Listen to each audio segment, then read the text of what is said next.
అంతిమం మరి క్లైమాక్స్ ఏదైతే ఉందో అది చాలా సంతోషంగాను ఘనముగాను ఉంది. 4వ వచనంలో ఆయన వారి కన్నుల ప్రతి బాష్ప బిందువు తుడిచివేస్తాడని ఒక వాగ్దానం ఉంది. అంటే దుఃఖము లేని రాజ్యానికి మనం వెళ్తున్నామని దేవుని వాక్యం చెప్తుంది.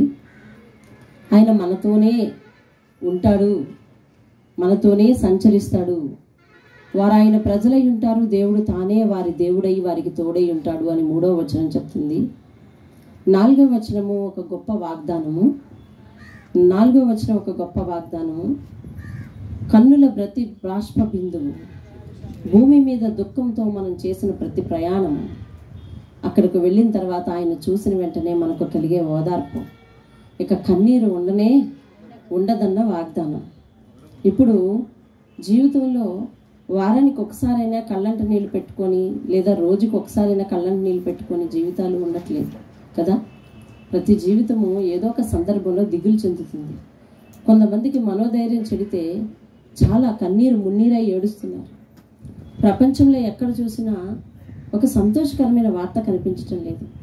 దిగులు, చింత, ఓటమి, అపజయం, నిరాశ, నిస్పృహ. అబ్బా, ఎక్కడ చూసినా మన బాధ ఎవరితోనో చెప్దాము అని అంటే వారే 100 బాధలు చెప్తున్నారండి. వారే 100 బాధలు చెప్తా ఉన్నారు. మనకేదన్నా బలహీనత ఉందని ఎవరితోనో చెప్దామంటే వారే తిరిగి 10 బలహీనతలు చెప్తున్నారు. అంటే దీనిని బట్టి ప్రశాంతత కానీ, మనశ్శాంతి కానీ, క్షేమము అనే పదాలు కానీ ఎవరి జీవితాల్లోనూ లేవు. రాను రాను అంతమైపోతున్నాయి. ఈవేళ మరి ఏ ఊర్లోనైనా సమాధులు ఒక పూల తోటల వలె, ఉద్యానవనాల వలె ఎప్పుడు జనంతో విలసిల్లిపోతున్నాయండి సమాధులు. అర్థమవుతుంది. అంటే ఊరిలో ఉండాల్సిన జనం సమాధుల్లో ఉంటా ఉన్నారు. ఎందుకంటే అటు పని కల్పించబడుతుంది. అంత్యకాలంలో అలాంటి పరిస్థితులు వస్తున్నాయి. కుటుంబాలను పోగొట్టు, కుటుంబంలో వ్యక్తులను పోగొట్టుకుంటూ ఉన్నాం. ఎందుకు అనంటే ఇదంతా యోబు ఒక మాట అంటాడు, సర్వశక్తుడు నాకు తోడై ఉన్నాడు కాబట్టి నేను నా కుటుంబంతో ఉన్నాను అని చెప్పి. కాబట్టి దేవుని తోడు ఉన్న కుటుంబాలుగా మన కుటుంబాలు ఉండాలి. అది లేకపోతే మనకు అపజయం. ప్రార్థన లేకపోతే అపజయం, దేవుని తోడు లేకపోతే అపజయం. ఈవేళ మన జీవితాల్లో ఇంత దుఃఖం మునిగిపోవడానికి గల కారణం దేవుని తోడు లోటవుతుంది, దేవుని భక్తి లోటవుతుంది. లోకంలో ఎక్కడ కూడా దేవునికి భయపడటం తగ్గిపోయింది. కాబట్టి మరి దుఃఖము మనల్ని ముంచుకొస్తుంది. కాబట్టి చూడండి, ఇక్కడ వాగ్దానం ఏమనుందంటే వారి కన్నుల ప్రతి బాష్ప బిందువు తుడిచివేయబడును. ఈరోజు సమాధుల్లో మరి అలాగూ రద్దీ ఉన్న పరిస్థితులు చూస్తూ ఉంటే, ఇందాక అబ్బాయి చెప్తున్నాడు కదా, వారానికి ఒకరు చనిపోతున్నారు, ఇప్పటికీ 7 చనిపోయినారు అని మరి చెప్తా ఉన్నాడు. వరుస మరణాలు అండి. మరి వరుస మరణాలు గ్రామాల్లో కాదు, వరుస మరణాలు ఇళ్లల్లో కూడా జరుగుతున్నాయి. కాబట్టి ఇటువంటి సంగతులు చాలా బాధాకరమైనవి. కానీ దేవుడిచ్చే లోకంలో మరణం అనే దానికి అసలు చోటే లేదు. ఎందుకు అనంటే మరణాన్ని గెలిపించి దేవుడు అక్కడ నిలబెడుతున్నాడు. దేవుని స్తోత్రంగా. ఇది అంతిమ స్థానం. ఈ రోజు మనం చూసే దానికి దొరకదు ఇది. ఈ రోజు నుంచి మనం ఓపిక పట్టుకొని దేవుని యందు నిరీక్షణ నుంచి కష్టమైన నష్టమైన ఆయన్ని వెంబడించి, ఇందాక దావీదు అన్నాడు కదా, వారి దేవుడు ఏమాయను అని నన్ను అడుగుతున్నారు కానీ నా ప్రాణమా నువ్వు దేవుని యందే ఆశ పెట్టుకో అని చెప్తున్నట్టుగా మనం దేవుని యందే నిరీక్షణ నుంచి ముందుకు నడిస్తే మన అపజయాలన్నీ కూడా దేవుడు జయంగా మార్చి శ్రమలలో తట్టుకొని నిలబడినందుకు దేవుడు మనకిట్టి మంచి లోకాన్ని నీకు నాకు బహుమానంగా ఇవ్వబోతున్నాడండి. దేవుని స్తోత్రం చెప్పాలి. హల్లెలూయా. అదొక సంతోషకరమైన లోకం. కాబట్టి సంతోషంగా స్తోత్రాలు చెప్పాలి. సంతోషం. హల్లెలూయా, హల్లెలూయా. అటు సంతోషంలో ఎవరు ఉండబోతున్నారో వారందరూ దేవునికి గట్టిగా స్తోత్రాలు చెప్పాలి. హల్లెలూయా. మరణం ఉండని రాజ్యం అంటండి. అది ఏ రాజ్యం అట? మరణం ఉండదు. ఇక చూడండి, దుఃఖమైనను, ఏడ్పైనను, వేదనైనను ఈ లోకంలో ఏవైతే బిజీగా ఉన్నాయో అక్కడ వాటికి ఛాన్స్ లేదు. చూసారా? ఇప్పుడు ఈ లోకంలో ఏవి బిజీగా ఉన్నాయి? మరణము, వేదన, దుఃఖము, ఏడ్పు, ఇవి బిజీగా ఉన్నాయి కదా. కాబట్టి ఆ లోకంలో ఏముండవంట? వాటికి పనే లేదు, వాటికి స్థానమే లేదు. ఎందుకని? దేవుడు పాలించే దేవుడై ఉన్నాడు. దేవుని స్తోత్రం కలగలేదు. హల్లెలూయా. ఒక మనమే ఆలకించు. ప్రకటన ఎప్పుడో జరుగుతుంది. ఆ లోకంలో నేను ఎప్పుడో ప్రయాణిస్తున్నాను అనుకుంటున్నావేమో. ప్రకటన అనేది ఒక ప్రత్యక్షత గ్రంథం అండి. దేవుని స్తోత్రం. మరొకసారి జ్ఞాపకం చేస్తున్నాను, ప్రకటన అనేది ఒక ప్రత్యక్షత. ప్రత్యక్షం అంటే అర్థం ఏంటండి? ఇప్పుడు నేరుగా అని అర్థం, అంతేనా? నేరుగా అని అర్థం. అంటే ఇందులో రాయబడిన సంగతులన్నీ నేరుగా ఒకరోజు చూస్తాము, అది ఒక అర్థం. రెండవది, ఈ మాటలన్నీ నమ్మినట్లయితే ఇప్పుడే మన జీవితంలో ప్రత్యక్షంగా చూస్తాం. దేవుని స్తోత్రం కలుగును. హల్లెలూయా. ఇక్కడ ఈ వాగ్దానం 4వ అంశంలో ఉన్న వాగ్దానం, వారి కన్నుల ప్రతి బాష్ప బిందువును దేవుడు తుడిచివేస్తాడు, వ్యాధి ఉండదు, దుఃఖం ఉండదు, మరణం ఉండదు అన్న సందర్భాలు దేవుడు ఇప్పుడే నీకు నేరుగా వాగ్దానం చేస్తున్నాడు. ఎందుకంటే ఏ గృహానికైతే దేవుడు గృహాధిపతిగా ఉంటాడో, ఏ జీవితానికైతే ఆయన అధిపతిగా ఉంటాడో, ఎవరైతే ఆయన మాట ప్రకారం నీ చిత్తమే తప్ప నా ఎదురుగా మరేది ఉండకూడదు అనని ఎవరైతే ఆయన పట్టుకుని ఆనుకుంటారో, కష్టం వచ్చినా, శ్రమ వచ్చినా, ఇబ్బంది వచ్చినా, ఏది వచ్చినా కూడా దేవుణ్ణే వెంబడిస్తారో వారి విషయంలో ఏముండదంటండి, వేదన అనేది కొట్టి వేయబడుతుంది. ఎప్పుడు నువ్వు కొనసాగితే. దేవుని స్తోత్రం కాదు.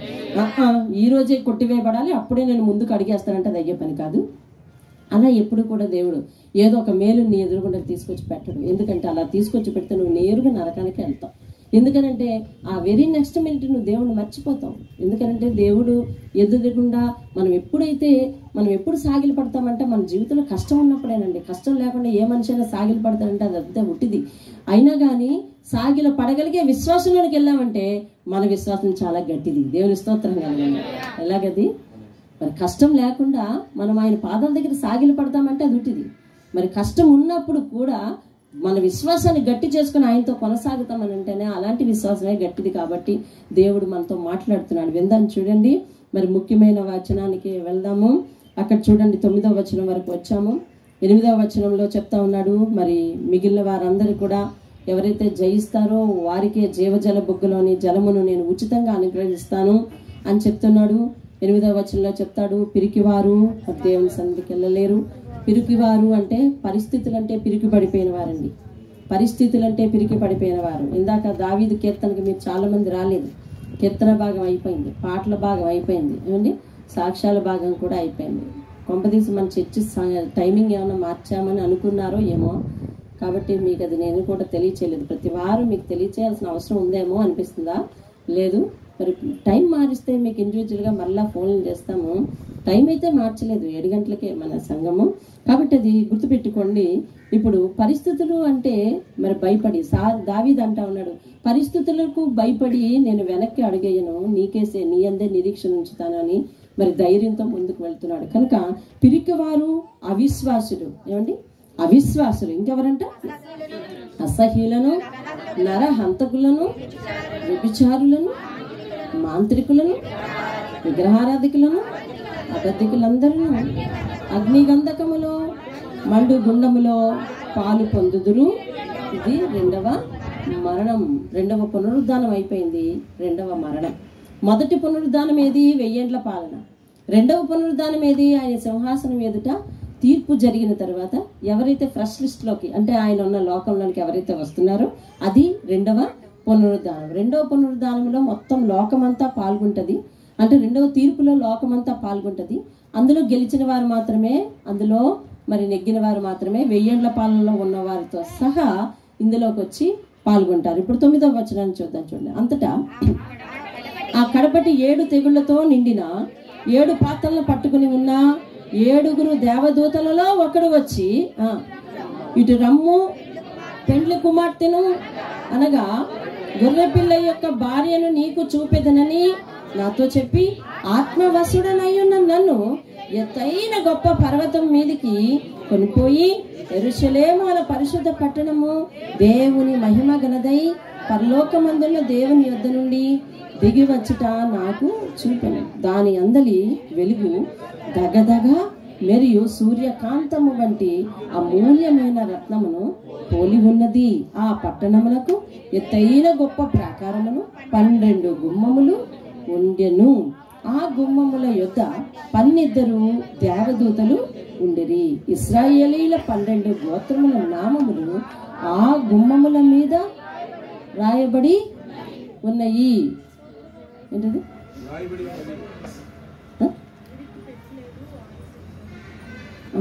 సరే సరే, ఐరికి పని చేయట్లేదట. మీరెవరు చదవకండి, అందులో వాయిస్ వెళ్ళిపోద్ది. సరే.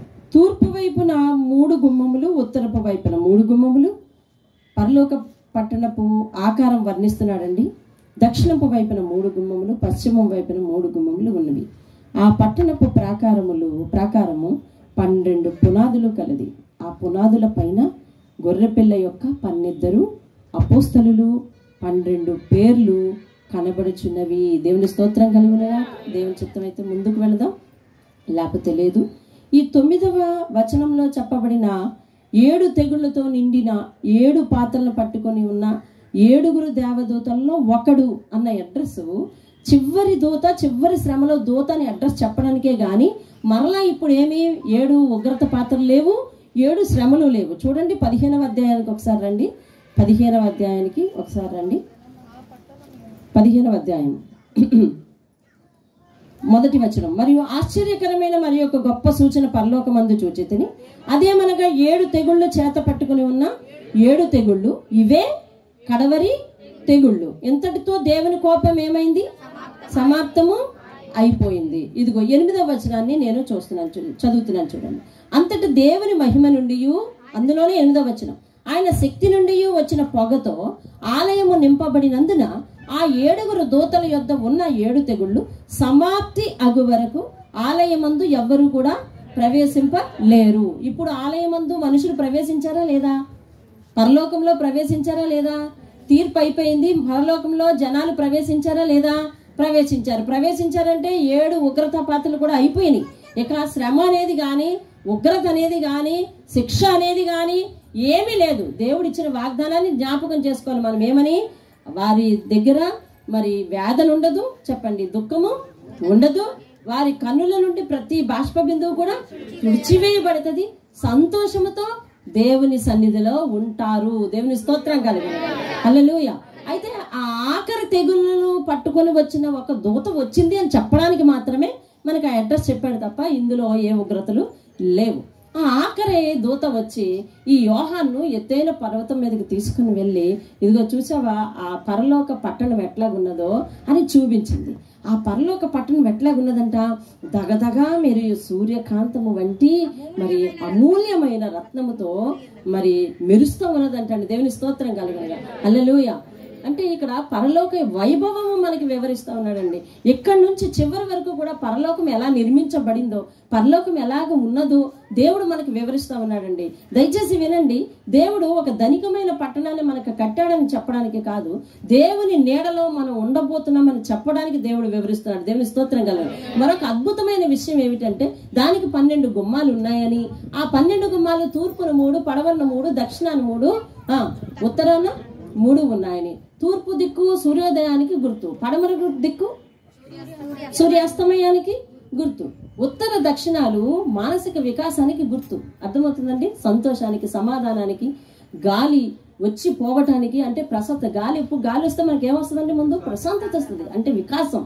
సంతోషానికి, సమాధానానికి గుర్తు. అంటే 4 వైపులా కూడా దేవుని యొక్క ఒకవైపు నుంచి వెలుగు వస్తుంది, ఒకవైపు నుంచి అస్తమయము అంటే విశ్రాంతి దొరికే ప్రదేశం వస్తుంది. ఇలాగ 4 వైపులా దేవుడు మనల్ని ఆవరించి మనల్ని రక్షించి ఉంచుతాడు అన్నది చెప్పటానికి ఆ దిక్కులు ఎందుకు మెన్షన్ చేశాడంటే అందుకు మెన్షన్ చేశాడు. చూడండి, పడమరన సూర్యాస్తమయం అంటే చివరికి మనము అస్తమించిన తర్వాత ఎవరి దగ్గరికి వెళ్ళాలి అని అంటే దేవుని పాదాల దగ్గరికి వెళ్ళాలి. ఆయనే మనకు దిక్కు. దేవుని స్తోత్రం కలగాలి. హల్లెలూయా. ఆయనే మనకి దిక్కు. తర్వాత ఒక మాట చెప్తున్నాడు చూడండి. ఆ పట్టణపు ప్రాకారము 12 పునాదులు కదా. దానికంటే పైన 12వ వచనం చూడండి. ఆ పట్టణంలోకి ఎత్తైన ప్రాకారం ఉంది. అంటే గొప్ప రక్షణ కలిగిన ప్రదేశం అని ఎత్తైన ప్రాకారం ఉంది. ఇంకా చెప్పండి, దానికి ఎన్ని గుమ్మాలు ఉన్నాయంట? గుమ్మాలు ఒక్కొక్కటి దగ్గర ఎవరెవరు ఉన్నారంట? దేవదూతలు ఉన్నారు. అంటే అది సెక్యూరిటీ పర్పస్ కాదండి, సెక్యూరిటీ పర్పస్ కాదు. మీరు ప్రార్థనకు వస్తున్నప్పుడు మనము గుమ్మం దగ్గర ఒకరిని పెట్టి ప్రైజ్ లార్డ్ చెప్పి లోపలికి ఆహ్వానించాలన్న సిస్టమ్ పెట్టుకున్నాం. సంఘానికి వాళ్ళ సెక్యూరిటీయా? వచ్చేవారికి వారు మర్యాద? ఎవరికి? వచ్చేవారికి వారు మర్యాద. ఇక్కడ దేవదూత అనేది వారి గుమ్మం దగ్గర రక్షణను కల్పించడానికో సెక్యూరిటీ మోడ్లో ఉండలేదండి. దేనికి ఉన్నారు అని అంటే ఆ గుమ్మాల్లో ప్రవేశించే ప్రతి ఒక్కరికి ఆహ్వానం పలకటానికండి. దేవుని స్తోత్రం. హల్లెలూయా. ఆ గుమ్మాలకి పేర్లు ఎవరు ఉన్నాయంట తెలిసిన? ఇశ్రాయేలీల 12 గోత్రములు. దేవుని స్తోత్రం కలిగి. ఇశ్రాయేలు అంటే ఎవరు? ఇశ్రాయేలు అని ఎవరికి పేరుంది? యాకోబుకు పేరుంది. యాకోబుకి ఎంతమంది కుమారులు? 12 మంది కుమారులు. ఇప్పుడు పరలోకంలో 12 గుమ్మాల మీద ఎవరెవరి పేర్లు ఉన్నాయి? ఇశ్రాయేలీయుల యొక్క అంటే ఇశ్రాయేలు యొక్క అంటే యాకోబు యొక్క మార్చేద్దామా? యాకోబు యొక్క 12 మంది కుమారుల పేర్లు ఉన్నాయి. ఏ ఒక్క కుమారుడి పేరైనా తప్పిపోయిందా? చెప్పాలి మీరు. తప్పిందా? తప్పలేదు. అంటే దేవుడు యాకోబుని ఎంతగా క్షమించాడో చూడండి. దేవుడు యాకోబుకి ఎంత తోడైనాడు చూడండి. అతని వంశంలో అతని గర్భఫలంలో ఏ ఒక్క కుమారుడి పేరు కూడా అతడు విడిచిపెట్టలేదు. దేవుని స్తోత్రం కలుగు. అంటే యాకోబు ఎంత నమ్మకస్తుడిగా ఉన్నాడు. యాకోబు మొట్టమొదట ఒక వాగ్దానం చేశాడండి. ఏమనంటే, అయ్యా నేను ఇప్పుడు శ్రమలో పడ్డాను, నీవు నన్ను నా తండ్రి ఇంటికి తిరిగి పంపిస్తే గనక నాకు అన్నం ఇచ్చి ప్రతిరోజు అనుదినము అన్నం ఇచ్చి వస్త్రములు ఇచ్చి నన్ను కాపాడి నా తండ్రి ఇంటికి మరలా చేరిస్తే గనక నా సంపాదనలో నీకు 10వ వంతు ఇస్తాను అని మొక్కుకున్నాడండి. దేవుని స్తోత్రం కలగలేదు. ఆ వాగ్దానము తర్వాత కాలంలో ఎక్కడ తప్పిపోయాడని రాయబడలేదు. ఎక్కడ కూడా ఏమి రాయబడలేదండి? తప్పిపోయాడు అనే విషయం రాయబడలేదండి. అంటే అర్థం ఏంటి? తన జీవితాంతం కూడా తన సంపాదనలో ఏమిచ్చాడు? చెప్పాలి 10వ వంతు ఇచ్చాడు. మీరు మీ సంపాదనలో 10వ వంతు తీస్తారా? అంటే మీరు ఎప్పుడు చెప్పలేదు కదా అంటారేమో. వాక్యాన్ని చదువుతున్నారు కదా, వాటికి ప్రత్యేకంగా చెప్పేది ఏముంది, వివరించేది ఏముంది అని నేను ఎప్పుడు వాటి తీసిపోలేదు. అతడు చేసిన వాగ్దానం, అతడు ఇచ్చిన మాట, అతడు కలిగి ఉన్న ప్రార్థన జీవితం ఏ నాడు కూడా విడిచిపెట్టలేదండి. ఏ మాట అయితే ఇచ్చాడో ఆ మాట మీద తానున్నాడు. ఏ ప్రార్థన జీవితం అయితే ప్రారంభించాడో అదే ప్రార్థన జీవితంతో ఉన్నాడు చివరి వరకు. ఏ దేవుణ్ణి అయితే ఆనుకున్నాడో ఆ దేవుని మీద ఆనుకొని ఉన్నాడు చివరి వరకు. కాబట్టి దేవుడు కూడా తనకిచ్చిన వాగ్దానం, నిన్ను నీ సంతానాన్ని నేను వృద్ధి చేస్తానన్న మాట ఆయన కూడా మర్చిపోలేదండి. దేవునితో నువ్వు నమ్మకంగా ఉంటే నీతో దేవుడు నమ్మకంగా ఉండడానికి ఉన్నాడని తెలుస్తుంది. హల్లెలూయా. అపనమ్మకస్తులైన మనము దేవుడు మనల్ని పిలుచుకొని మనల్ని ప్రేమించి మనము ఆయన చెంత చేరితే ఆయన తిరిగి మనకిచ్చే వాగ్దానం ఏంటో తెలుసా? నిన్ను నీ సంతానాన్ని వృద్ధి చేస్తాడు. దేవునితో హల్లెలూయా. నీ సంతానం దీవించబడాలంటే ఈవేళ పటిష్టమైన భక్తి చేయాల్సింది ఎవరో తెలుసా? నువ్వే. నీ సంతానం, నీ గర్భఫలము ఫలించాలంటే పటిష్టమైన భక్తి చేయాల్సింది ఎవరో తెలుసా? నువ్వే. నీ సంతానం బాగుపడాలన్నా, నీ సంతానానికి దీర్ఘాయుషున్నా, నీ సంతానాన్ని దేవుడు ఎంచుకోవాలన్నా, నీ సంతానం నరకానికి పోకుండా ఉండాలన్నా ప్రతి బాధ్యత నీదే. యాకోబు చేసిన ప్రార్థన యాకోబు యొక్క 12 కుమారుల్ని కూడా అక్కడ నిలబెట్టిందండి పరలోకంలో. నీవు చేసే ప్రార్థన దేవుడు నీ పిల్లలకు ఉన్నతమైన స్థానం యందు పరలోకంలో నిన్ను నిలబెట్టగలడా, నీ పిల్లల్ని నిలబెట్టగలడా అనేది ఎప్పటికప్పుడు ప్రశ్న వేసుకుని వెళ్ళాలి తప్ప ఈ లోకంలో నేనేం సంపాదించాను, నేను ఎంతవరకు సుఖంగా ఉండగలుగుతున్నాను, నేను ఎంతవరకు సంతోషంగా ఉండగలుగుతున్నాను, నేను ఎంతవరకు బాగున్నాను, నేను ఎంతవరకు అంతకు ముందు కంటే ఇప్పుడు నేను ఎంతవరకు వృద్ధిలోనికి వచ్చాను, ఏ విధమైన సామాజికమైన డెవలప్ ఉంది అనేది మాత్రం చూసుకొని మనం ఉండిపోవడానికి వెళ్ళలేదు. ఏ డెవలప్ అయితే కన్నుల ఎదుట నువ్వు కోరుకుంటున్నావో అదంతా మనం ఇక్కడ విడిచిపెట్టి వెళ్ళవలసిందే కానీ పరలోకానికి తీసుకువెళ్ళేది మన ఆత్మలను. కాబట్టి వీటిని జాగ్రత్తగా కాపాడుకోవాల్సిన పరిస్థితి ఉందండి. దేవుని స్తోత్రం. వాక్యం అనే మేత, ప్రార్థననే చమురు ఎప్పటికప్పుడు పోసుకొని ఈ ఆత్మలను బలంగా పెంచుకోవాల్సిన అవసరం ఉందండి. ఈరోజు ఎన్నిసార్లు చెప్పినా ప్రార్థననే చెప్తారు. ఏ సేవకుడు చెప్పినా ప్రార్థననే చెప్తారు. ఎందుకంటే బైబిల్లో సారాంశం అలాగే ఉంది. ప్రార్థన చేయని వాడు జయించినట్టుగా లేదు. ఆ ప్రార్థన కూడా ఎట్లా చేయాలి? దేవుని మాటకు అనుగుణంగా హృదయాన్ని మలుచుకొని చేయాలి. అంతే. ఎట్లా చేయాలి? గంటల తరబడి ప్రార్థన చేసేవాళ్ళు ఉన్నారు, కానీ హృదయం మారకపోతే అయ్యేది లేదు కదా. అర్థమవుతుందా? ఒకసారి దేవుడు ఒక ఉదాహరణగా ఒక కథ నేను మీకు చెప్పడం జరిగింది, అది గుర్తుందో లేదో. దేవుని వాక్యం విని నీ ప్రవర్తన మార్చుకోవాలి, లేకపోతే నువ్వు నరకానికి పోతామని ఒక దాసుడు వాక్యం చెప్తా ఉన్నాడంట. అందులో ఒక అతను ఈ వాక్యం నా కొరకే అని గ్రహించి, కాబట్టి నేను ఇప్పుడు మరి చివరి సమయాల్లో ఉన్నాను, వృద్ధుడను కదా, నా ప్రవర్తన మార్చుకోకపోతే నేను నరకానికి వెళ్ళిపోతాను. కాబట్టి మరి నేను నా ప్రవర్తన మార్చుకోవాలి, నా హృదయం ఉందన్న కక్ష, నా హృదయం ఉందన్న పగ నేను తీసివేసుకోవాలని చెప్పి మరి ఇంటికి వచ్చి, రే ఈరోజు చర్చిలో దేవుడు నాతోనే మాట్లాడాడరా, మరి నా హృదయంలో ఉన్న కోపము, పగ, కక్ష ఇలాంటివన్నీ నేను మానుకోవాలి. కాబట్టి నా తమ్ముడు పిల్లలు, నా తమ్ముడు కుటుంబం మీద నాకు చాలా కక్ష ఉంది, ఆస్తిపాస్తులు గొడవలు ఉన్నాయి, కాబట్టి నేను వారందరినీ పిలవరా, నేను వారితో సమాధాన పడతాను, నేను వారిని క్షమించేస్తాను, నేను క్షమిస్తేనే కానీ నేను పరలోకి వెళ్ళలేనంట అని చెప్పాడు. అక్కడ వరకు బాగానే ఉంది కదా, బాగానే ఉంది. ఆ తర్వాత వారి పిల్లలతో అంటున్నాడు, అయ్యా నేను క్షమించకపోతే నేను నరకానికి వెళ్ళిపోతాను, కాబట్టి నేను వాళ్ళని క్షమించేస్తాను రా, కానీ రే మీరు మాత్రం వాళ్ళని వదలద్దురోయ్ అన్నాడంట చివరిలో. అంటే అతనికి పూర్తిగా మార్పు వచ్చిందంటారా? పూర్తిగా మార్పు వచ్చిందా? వాక్యానికి లోబడింది. ఏమి లోబడినావు నువ్వు? వాక్యానికి విధేయత ఏది? దేవుడు అంతరంగ పరిస్థితులను చూసేవాడా, బాహ్యంగమైన ఆకారం చూసేవాడా? అంతరంగ పరిస్థితులను చూసేవాడు. దేవుని మాటకు లోబడి నువ్వు చేసే భక్తి నీ పిల్లలను పరలోకంలో నిలబెట్టేస్తుందంటే ఇదిగో సాక్ష్యం వినండి. వారి కుమారుల 12 మంది పేర్లు. అదే యాకోబుకి పాత సాక్ష్యం ఏంటి? మోసగాడనా? అవును కదా, అవును. కానీ ఆ మోసాన్ని దేవుడు ఏం చేశాడు? క్షమించాడు కదా. ఎలాంటి ఘోర పాపినైనా క్షమిస్తాడు దేవుడు. దేవుని స్తోత్రంగా. హల్లెలూయా.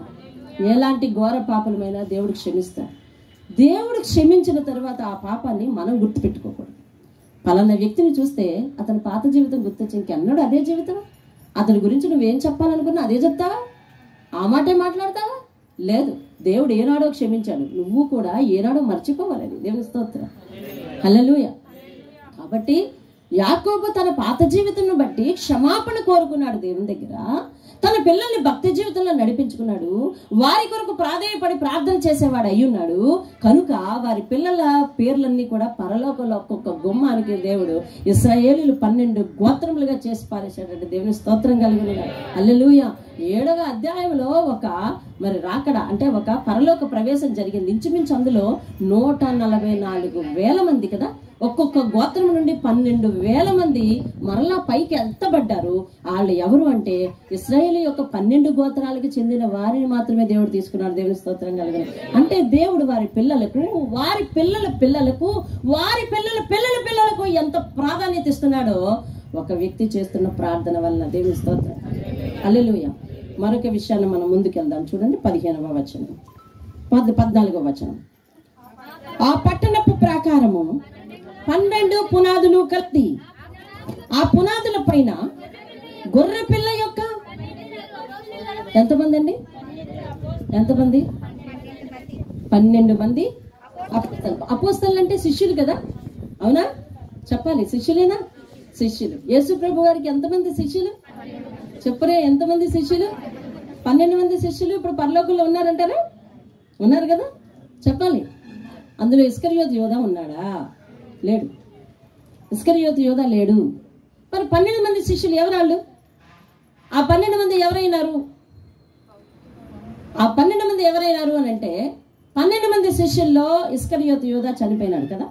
చనిపోయిన తర్వాత అపోస్తలుల కార్యములు 1వ అధ్యాయంలో మరలా 12వ శిష్యుడిని ఎన్నుకున్నారు అందరూ. అతని పేరు మత్తీయ. ఏం పేరు? మత్తీయ. అతని పేరు ఏం పేరు? మత్తీయ. అంతటితో ఎంతమంది అయ్యారండి? చెప్పాలి, ఎంతమంది అయ్యారు? 12 మంది. కానీ దైనందినమైన విషయం ఏంటంటే తర్వాత కాలంలో నువ్వు బైబిల్లో ఎక్కడ చదివినా ఆ 12వ శిష్యుడి యొక్క పేరు తెర మీదకి రాదు. 12వ శిష్యుని ఎన్నుకున్నారు. మనం 12 మంది ఫుల్ఫిల్గా ఉండాలని చెప్పి ఎన్నుకున్నారేమో.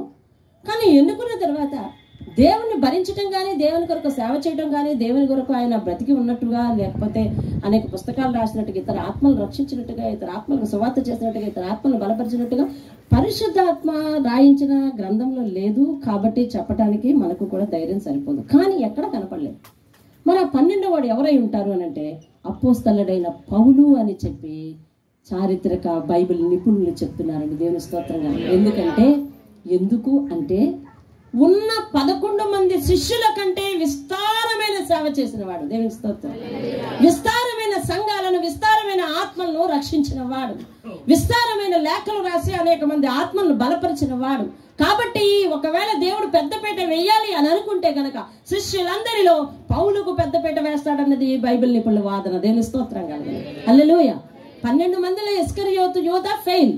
తర్వాత ఎంచుకున్న మత్తయి ఏ మాత్రం పరిచర్యలో ఎక్కడ కనిపించిన వాడుగా లేడు.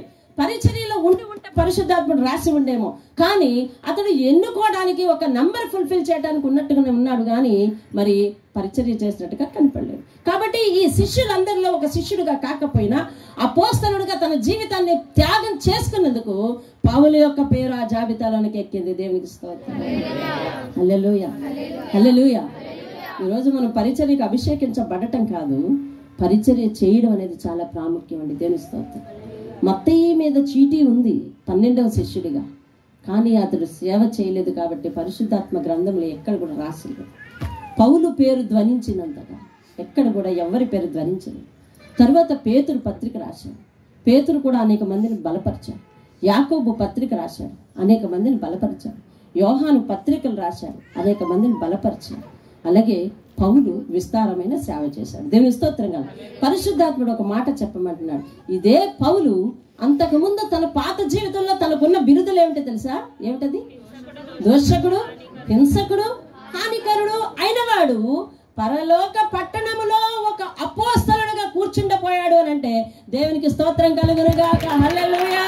దేవుడు ఒక పాపికి ఇచ్చే స్థానం, దేవుడు ఒక పాపికి ప్రసాదించే క్షమాపణ తర్వాత నీ స్థానం మారుతుందండి. నువ్వు క్షమించబడాలి, నువ్వు ఇతరులను క్షమించాలి, అంతే.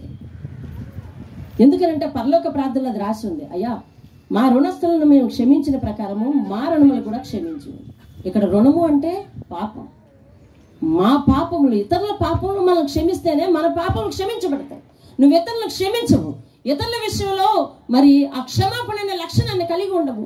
ఆ పాత స్థితి ఏదైతే ఉందో, పాత అభిప్రాయం ఏదైతే ఉందో, ఆ పాత మనస్తత్వం ఏదైతే ఉందో అదే వారి మీద పెట్టుకుని ఉండిపోయినావు అనుకో, నీ మనసులో అవతల వ్యక్తికి క్షమాపణ అనేది దొరకట్లేదు అనుకో, నీకు కూడా దేవుని పాదాల దగ్గర క్షమాపణ దొరికిందని నువ్వు అనుకుంటున్నావేమో కానీ లేఖనాల అనుసారం మనకు క్షమాపణ లేనే లేదంటే దేవుని స్తోత్రం. కానీ పౌలు ఎంతో దుర్మార్గుడు. ఉన్న శిష్యులందరూ ఆయన అంటున్నాడు కదా, ఆయన గురించి ఆయన చెప్పుకుంటాడు ఏమనంటే, పాపులందరినీ ఒక వరుసలో నిలబడితే నేనే ప్రధాన పాపిని అంటాడు. అంటే తన పాపాన్ని అంతగా ఒప్పుకుంటున్నాడు. అతను ఒప్పుకోవడం ఏంటి, అంతగా చేశాడు కూడా.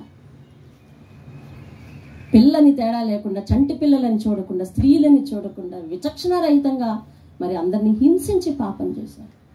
అటువంటి వానికి దేవుని దర్శనాన్ని చూపించి దేవుడు మార్చాడండి. దేవుని స్తోత్రం కలండి. మార్పు పొందిన తర్వాత ఇక పాత కొంకర బుద్ధి అసలు లేనే లేదండి. పాతలో లాగా హత్యలు చేయాలని అతను చేయి దురద పెట్టిందండి, లేదండి. దోషకుణ్ణి అన్నాడు అంటే ఏంటంటే ఆ తిట్టేవాడు అనమాట కదా, అంతేనా? దాని అర్థం ఏంటి? దోషకుడు అంటే అర్థం ఏంటండి? తిట్టేవాడు. కానీ దేవుని దర్శనాన్ని పొందిన తర్వాత తన నాలికకు ఏమాత్రం దురద వేయలేదండి, అసలు ఏమాత్రం చెప్పలతో లేదండి. తన నాలుక స్టాండర్డ్గా ఉండిపోయిందంటే దేవుని వైపు.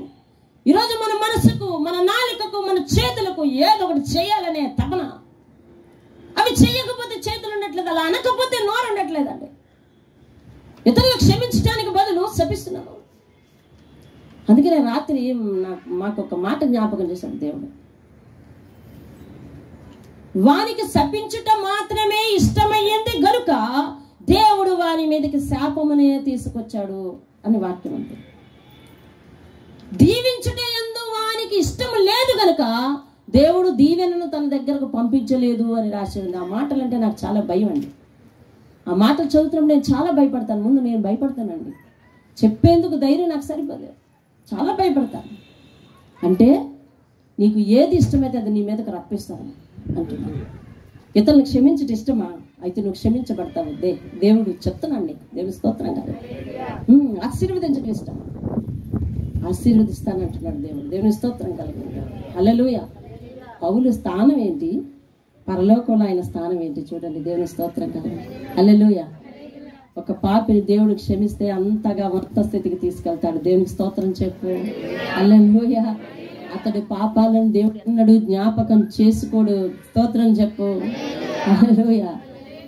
మన పాత జీవితాన్ని దేవుడు జ్ఞాపకం చేసుకోడు. మన పాత స్థితిని దేవుడు జ్ఞాపకం చేసుకొని నిందించడండి. మనల్ని నిందించే వెర్షన్ ఆయనది కాదు. అసలు మనల్ని క్షమించి హక్కును చేర్చుకోవడం ఆయనకి తెలుసు. దేవుని స్తోత్రం కలుగు. అందుకే ఆయనకు పేరు ప్రేమమయుడు. ఆయన ప్రేమకు మనం కట్టుబడి ఉండిపోవాలండి. ఆయన ప్రేమకు మనం ఒదిగిపోయి ఉండిపోవాలండి. ఆయన ప్రేమకు మనం లోబడిపోయి ఉండిపోవాలండి. ఆయన కొరకు తెల్లవారుజామున ఆయన పాదాల దగ్గర సాగిలి పడాలండి. రాత్రిపూట ఆయన పాదాల దగ్గర సాగిలి పడాలండి. ఆయన కొరకు ప్రాకులాడాలండి. ఆయన కొరకు శ్రమ పడాలండి. శారీరక సుఖాన్ని చూసుకోకుండా దేవుని కొరకు పరిగెత్తాలండి. అది దేవుడు మనల్ని ప్రేమించిన ప్రేమకు తార్కాణమని తిరిగి చెప్పాలండి. దేవుని స్తోత్రం కలగండి. హల్లెలూయా. దేవుడు నిన్ను ప్రేమిస్తున్నాడు అంటకు నిన్ను ఇప్పటికీ సజీవంగా ఉంచున్నాడు. నువ్వు ఎలాగ దేవుని మాటకు లోపడకపోయినా నిన్ను నన్ను సజీవంగా ఉంచున్నాడు. ఈరోజు దేవుని దగ్గర ఏ లోపం లేని దాన్ని నేను చెప్పగలనా? అలా చెప్పలేను. మనిషి ఏదో ఒక భావోద్వేగంలో ఏదో ఒక చోట దేవుని ఎదుట దోషిగా కనబడుతున్నాడు. అలాగని ఏ వాక్యం చెప్పింది? కీర్తనల గ్రంథం 130వ అధ్యాయం 2వ వచనంలో, అయ్యా నువ్వు బాగుగా కనిపెట్టిన ఎడలని ఎదుట ఎవరు నిర్దోషిగా నిలబడగలరు అని దేవుని వాక్యం చెప్తుంది. దోషం లేని మానవుడు లేడు. మన హృదయంలోనే దోషం ఉన్నది. అయితే మనం క్షమించబడి ఇలాగ ఎందుకు సజీవులుగా ఉన్నాము? ఇది దేవుని యొక్క శాశ్వతమైన కృప. అయితే దేవునికి తిరిగి నీ ప్రేమతో నువ్వేమిస్తున్నావు? ఏమి ఆయన కొరకు ప్రయాసపడుతున్నావు? ఏ విధమైన మొక్కుబడి చేసుకుంటున్నావు? ఒక ఆత్మనైనా దేవుని సన్నిధికి నడిపించి ఆయన రుణం తీర్చుకోవటానికి ఏమన్నా, నాకు కలిగిన క్షమాపణ దేవుడు నీకు కూడా ఇస్తాడు, నాకు ఇచ్చిన ఆ పరలోకం దేవుడు నీకు కూడా ఇస్తాడని చెప్పి ఎవరికైనా ఒక నోరు తెరిచి సువార్త చెప్పగలుగుతున్నామా? మన నోరు తెరిస్తే ఈమె మీద ఈమెకి, ఈమె మీద ఈమెకి చెప్పాలా? నేను అలాగే లేదు. ఇప్పుడు ప్రపంచం అంతా క్రైస్తవుల్లో కూడా ఇదే నానుడు ఎక్కువైపోయిందండి. క్రైస్తవుల్లో కూడా ఇదే నానుడి. లోకం ఏదో అలా ప్రవర్తిస్తుందంటే సరే, లోకం ఏదో అలాంటి ముస్లిం ముచ్చట్లు పెట్టుకుంటుందంటే సరే, క్రైస్తవులు కూడా ఇదే ముచ్చట్లండి, ఇవే ముచ్చట్లండి. ఇదే పరిస్థితి అయిపోతుందండి. అపవాది వారి యొక్క భ్రమ, వారి మెదడుకు భ్రమ కలగజేస్తుందండి. మంచి మాట్లాడే చోట చెడు మాట్లాడమని చెప్తా ఉందండి. మరి మంచి చెప్పే చోట చెడు చెప్పమని చెప్తా ఉందండి. కాబట్టి మంచి గురించి మాట్లాడుకునే కంటే ఎక్కువగా చెడే మాట్లాడుకోమని అపవాది ప్రబోధిస్తూ ఉన్నప్పుడు మరి మన మనస్సు ఎవరి స్వాధీనంలోకి వెళ్ళిపోతుంది అంటే అపవాది స్వాధీనంలోకి వెళ్ళిపోతుందండి. ఇదిగో అంత పూర్వము ఉన్న ప్రతి గుణగణాన్ని కూడా పౌలు విడిచిపెట్టుకున్నాడండి. పాత జీవితం వైపు ఏమాత్రం వెనక్కి తిరిగి చూసిన వాడు కాదండి. తన ప్రయాణం అంతా ముందుకు వెళ్ళిపోయిందండి. పాత కాలంలో అతడు ఎంత దర్జాగా బతికినాడో తెలుసా? అతను చిటికేస్తే 100 మంది వచ్చి సైన్యాలు అతని ముందు నిలబడాలండి, సాగిలి పడాలండి, అతనికి భయపడాలండి. అతడు ఒక ఊరు వస్తున్నాడంటే అందరు గడగడలాడాలండి. ఆయనకు ఎదురెళ్ళని పరిస్థితి అండి. కానీ అలాంటిది ఈవేళ ఎదురుపడి తిరగబడి మరి ఎన్నోసార్లు ఒకటి తక్కువ మరి 40 కొరడా దెబ్బలు 5 మార్లు తిన్నాడంటండి. చలిలో ఉన్నాడంటండి. పడవ సముద్రంలో ఇరుక్కుపోయాడంటండి. చలిలో ఇరుక్కుపోయాడంట, వర్షంలో ఇరుక్కుపోయాడంట, వస్త్రాలు లేకున్నాడంట, ఆహారం లేకున్నాడంట, నిద్ర లేకున్నాడంట. అనేక సార్లు సహోదరుల వలన, కపట సహోదరులను రాసి ఉన్నాడండి. కపట సహోదరుల వలన నిందతో ఉన్నాడంటండి. సమీపస్తుల వలన నిందతో ఉన్నాడంటండి. ఎన్నో ఇబ్బందులు, ఇరుకులు పాటించాడండి. అతడు అనలేదండి నా పాత జీవితమే బాగుందని ఏనాడు. నా పాత జీవితమే బాగుంది ఏనాడు అనలేదండి. క్రీస్తు కొరకు శ్రమలు అనుభవించాడండి. దేవుని స్తోత్రం. ఆయన మనసులో ఏం పడిపోయిందంటే మొదటి దర్శనం రోజు అతను మాట్లాడిన మాట మనసులో పడిపోయిందండి. ఏమనంటే నువ్వు హింసిస్తున్నా క్రీస్తున్నా. దేవుని స్తోత్రం. హల్లెలూయా. ఆ క్రీస్తుని నేను హింసిస్తున్నానా? ఎలా ఎలా ఎలా హింసిస్తున్నానా? ఆయన మనసులో ప్రశ్నించుకున్నాడండి. ఓహో, నేను ఇతరులను హింసించుట, ఇతరులను నిందించుట, ఇతరులను బాధ పెట్టుట క్రీస్తుని నిందించటమా? ఆలోచించాడండి. క్షమాపణ అడిగాడండి దేవుణ్ణి. అతడు ఎలా చనిపోయాడు అందరినీ అడిగాడండి. అంతకుముందు కూడా అతడు ధర్మశాస్త్ర పండితుడండి. ఆయన ఎలా మరణించాడు, ఎందుకు మరణించాడో కూడా తెలుసుకున్నాడండి. సరే, నా పాపంలో క్షమించుట కొరకు ఆయన పరిశుద్ధ రక్తాన్ని కార్చినాడు కనుక నేను ఆయన కొరకు శ్రమ పడతానని తీర్మానం చేసుకున్నాడండి. కాబట్టి అంతకుముందు అనుభవించిన అధికారం ఆయనకు గుర్తు రాలేదండి. అంతకుముందు ఫాలోయింగ్ గుర్తు రాలేదండి. అంతకుముందు ఉన్న కాన్వాయ్ గుర్తు రాలేదండి. కాన్వాయ్ అంటే తెలుసా? కాన్వాయ్ అంటే తెలుసా? ఒక అధికారి ముందు కార్లతో, వ్యాన్లతో, లేకపోతే జనం ముందు నడుస్తూ ఉంటారు, అది కాన్వాయ్ అంటారు. ఆ మధ్యలో ఎక్కడో వస్తాడు ఆఫీసరు లేదా మంత్రి. కలెక్టర్ గారు వచ్చారంటే ఎదర కారులోనే కలెక్టర్ ఉండడండి. మినిస్టర్ వచ్చారంటే మొదటి కారులోనే ఉండడండి, మధ్య కారులో ఉంటాడు. ముందు వెళ్ళేది కాన్వాయ్ అండి. అర్థమవుతుందా? పౌలుకి ఎంతో కాన్వాయ్ ఉండేది. ఎంతోమంది ఫాలోవర్స్ ఉండేవారు, అనుచరులు ఉండేవారు, ఎంతోమంది శిష్యులు ఉండేవారు. నువ్వు పలానా సంఘాన్ని మట్టిపెట్టి వచ్చాయంటాడు, మట్టిపెట్టి వచ్చేసింది, లేకపోతే ఆడు మట్టిపడిపోతాడు. అలాంటి అధికారం ఆయన చేతిలో ఉందండి. అదంతా కూడా సమస్తమును పెంటగా ఎంచుకున్నాను. నేను క్షమించబడను, కానీ తెలియక చేశానని చెప్పిన దేవుడు నన్ను క్షమించాడు అంటున్నాడండి. దేవుని స్తోత్రంగా. హల్లెలూయా. అంటే ఆయనకు దొరికిన క్షమాపణ ఒక భిక్షగా భావించాడండి. ఈరోజు నిన్ను దేవుడు క్షమించాడంటే నీకు అట్లా అనిపించట్లేదండి అసలు. మన పాత పాపములను బట్టి, మన పాత విగ్రహారాధనను బట్టి, సృష్టికర్తను మర్చిపోయి మనం చేసిన దాన్ని బట్టి, మన అలవాట్లను బట్టి దేవుడు నిన్ను క్షమించాడు అంటే ఆ లోతు మనకు తెలియట్లేదండి అసలు. కానీ పౌలు దాన్ని ప్రసాదంగా తీసుకున్నాడండి. దేవుని స్తోత్రం. నన్ను క్షమించాడా, నన్ను క్షమించాడా అంటున్నాడండి. దేవుని స్తోత్రం కలండి. ఆ రుణం గుర్తు పెట్టుకున్నందుకు అతడు పరలోక పట్టణంలో, చెప్పండి ఎక్కడున్నాడు? పరలోక పునాదుల మీద గొర్రె పిల్ల యొక్క 12 అపోస్తలుల 12 పేర్లు కనపడుచున్నవి. ఆ పట్టణమును దాని గుమ్మములను ప్రాకారములను కొలుచుటకై నాతో మాటలాడు వాని యొద్ద బంగారు కొలకర్ర ఉండింది. ఆ పట్టణము చచ్చౌకమైనది, దాని పొడుగు దాని వెడల్పుతో సమానం, అంటే చతురస్రాకారంలో ఉందని అర్థం. పొడుగు వెడల్పు సమానం అంటే చతురస్రాకారంలో ఉంది అని అర్థం. అతడు ఆ కొలకర్రతో పట్టణమును కొలవగా దాని కొలత 750 కోసులు అయింది. దాని పొడుగు ఎత్తు వెడల్పులు అన్ని కూడా సమానంగా ఉన్నాయి. అతడు ప్రాకారమును కొలవగా అది మనుషుని కొలత చొప్పున 144 మూరలైంది. దేవుని స్తోత్రం కలుగునుగాక. హల్లెలూయా. ఇశ్రాయేలీయుల యొక్క 144 మరి వేల మంది కూడా అందులో ఉండటానికి, లేకపోతే వారి యొక్క వంశాలు ఉండటానికి దేవుడు అవకాశం ఇచ్చాడండి. దేవుని స్తోత్రం కలుగునుగాక. రేపొద్దున మనం ఈ కొలతలో ఉండి తీరాలి. ఆ కొలత అక్కడ పరిపూర్ణం కావాలి. పరలోకం ఖాళీ అయిపోద్ది ఎప్పుడో తెలుసా? మనలో భూమి మీద ప్రార్థన లేనప్పుడు. పరలోకం నిండుద్ది ఎప్పుడో తెలుసా? ఆయన కొరకు మనం బ్రతికితే పరలోకం నిండుద్దండి. లేకపోతే పరలోకానికి వెళ్ళేవారు ఎవరండి? అక్కడ కొలత ఉంది, అక్కడ వేకెన్సీ ఉంది. అర్థమవుతుంది? ఇవన్నీ ఎందుకు చెప్తున్నాడు? అంత స్థానం ఉందని చెప్తున్నాడు.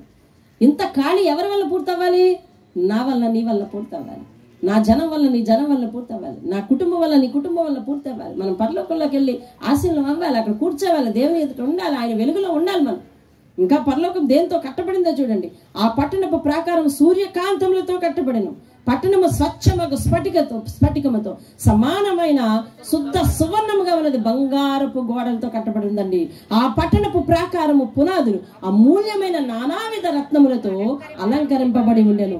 మొదటి పునాది సూర్యకాంతపు రాయి, రెండవది నీలము, మూడవది యమునా రాయి, నాలుగవది పచ్చ, ఐదవది వైడూర్యము, ఆరవది కెంపు, ఏడవది సువర్ణ రత్నము, ఎనిమిదవది గోమేధికము, తొమ్మిదవది పుష్యరాగము, 10వది సువర్ణల సునీయము, 11వది పద్మరాగము, 12 అంతేనా? 11వది పద్మరాగము, 12వది సుగంధము. దాని 12 గుమ్మములు 12 ముత్యములు, ఒక్కొక్క గుమ్మము ఒక్కొక్క ముత్యముతో కట్టబడి ఉన్నది.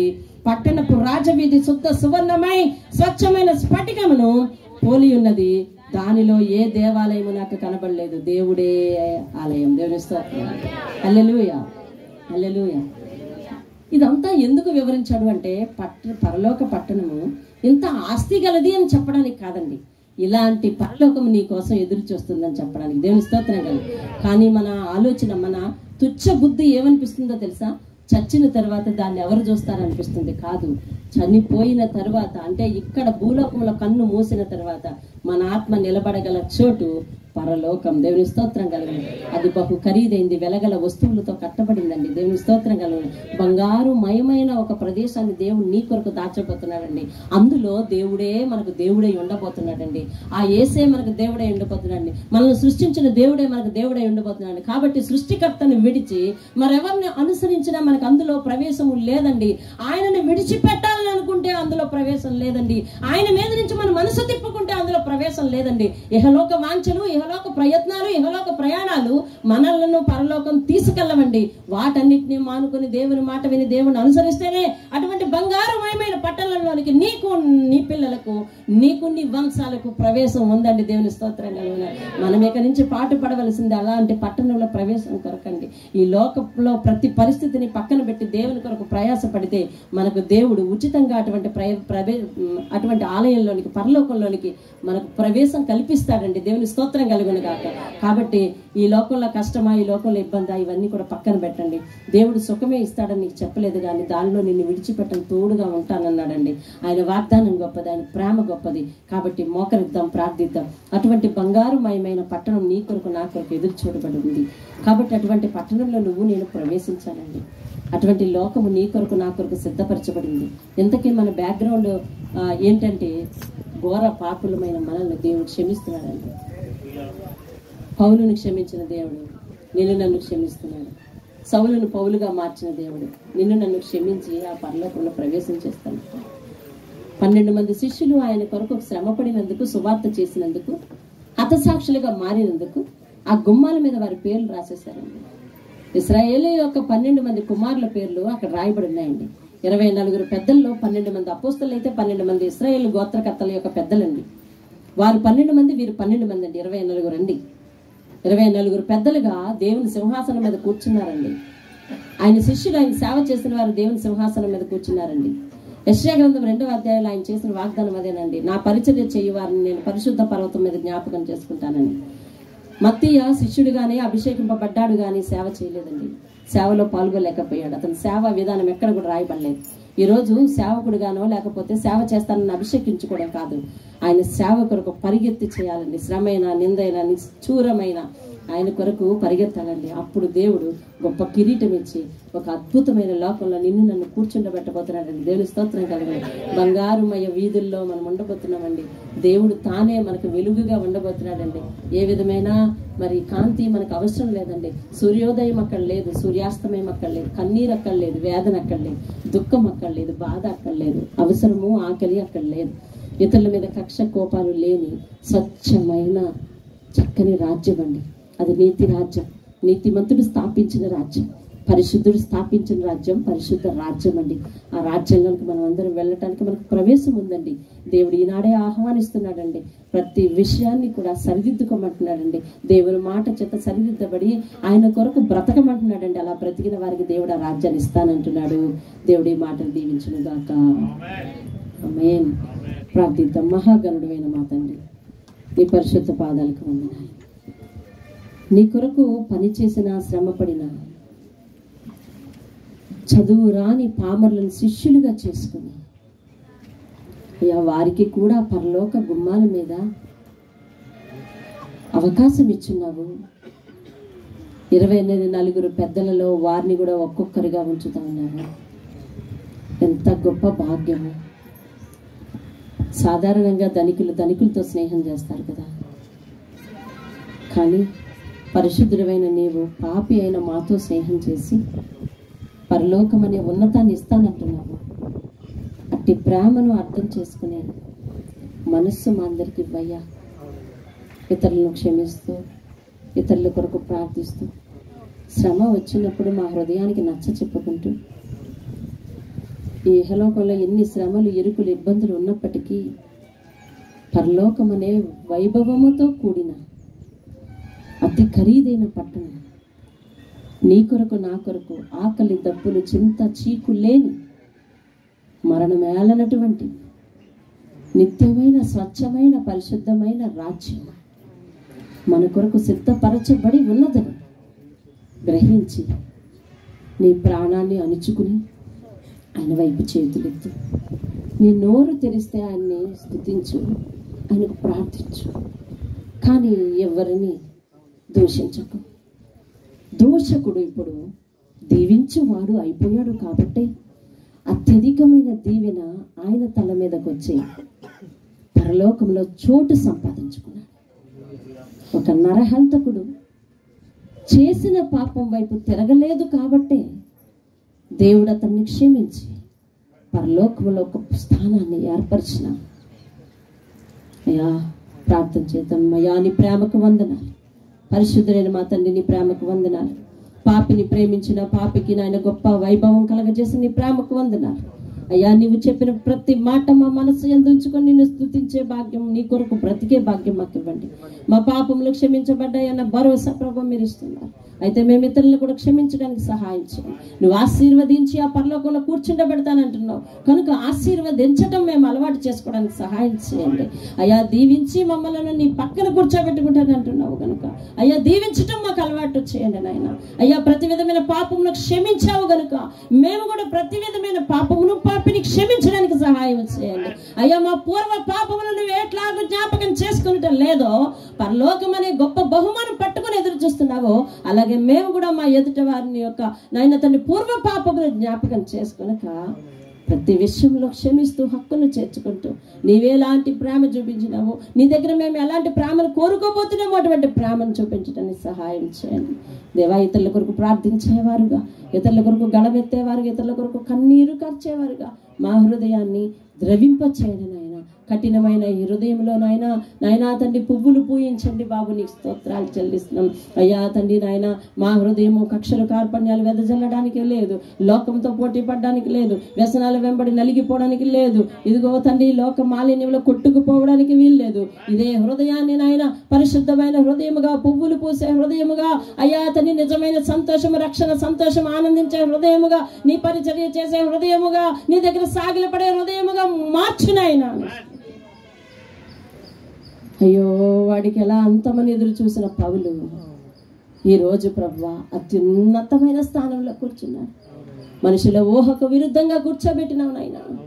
అయ్యో అతడంత మోసగాడు, అతడి ప్రాణము పోతుందే, వాళ్ళన్న ప్రాణం తీసేస్తాడే అన్న పరిస్థితిలో ఉన్న యాకోబు తన కుమారులను రక్షించుకొని పరలోక గుమ్మములో వారి యొక్క గోత్రములన్నీ కూడా ప్రకటన చేసుకుంటూ ఉన్నాడు. ఎంత గొప్ప భాగ్యం ఇచ్చినావు తండ్రి. అటువంటి భాగ్యానికి మేము వారసులమగినట్లు సహాయం చేయను నాయన. వారు అనుసరించిన మార్గము మేము కూడా అనుసరించి అటు సత్యాన్ని గ్రహించి మేము నీ దగ్గర సాగిల పట్టాలని సహాయం చేయండి.